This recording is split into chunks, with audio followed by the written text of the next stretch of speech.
ওরে দিয়ে কাম কাজ কিছু করাও না? ওই কথা কয়ও না, বড় শখ ছিল আমার, বুঝছো?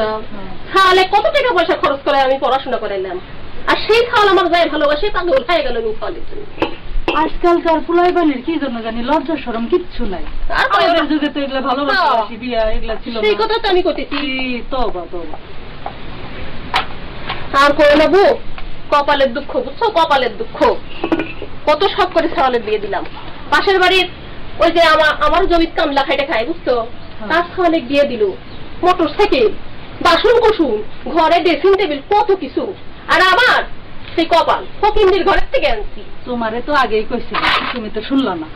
আমার যে ভাইয়ের মেয়ে সখিনা আছে, ওরে বিয়া করাইতে জিনিসপাতি তোমারে একদম বইরা দিত। আবার হচ্ছে মেয়াটাও লক্ষ্মী, কি আদব কায়দা। ওই কপাল আমার। আনছো তো খালি দলা গাই, রং ছাড়া কিছুই নাই। এখন কি করবা?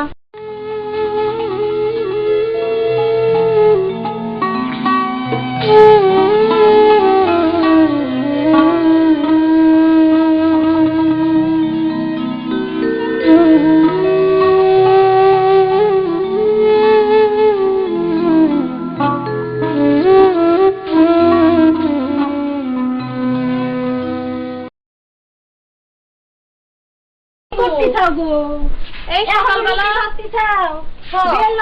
উল্টে গেছে। বসো। ভালো আছো? আছি, ভালো আছি। আয়সা বুঝি ভালো আছো? হ্যাঁ আছি। তারপরে খবর দি কও। কি গো ছাওয়ালে যে বিয়া দিলা, তো বিয়ের বাড়ি থেকে কি কি দিল তো দেখতে পেলাম? জিনিস কিনু কাটিছ? ওই কপাল কি আমার হয়েছে? ওই কথা আমার কয়ও না বউ, সেই কপাল আমার লাই। কেন কি গো কি কয়? কিছুই দেয় না।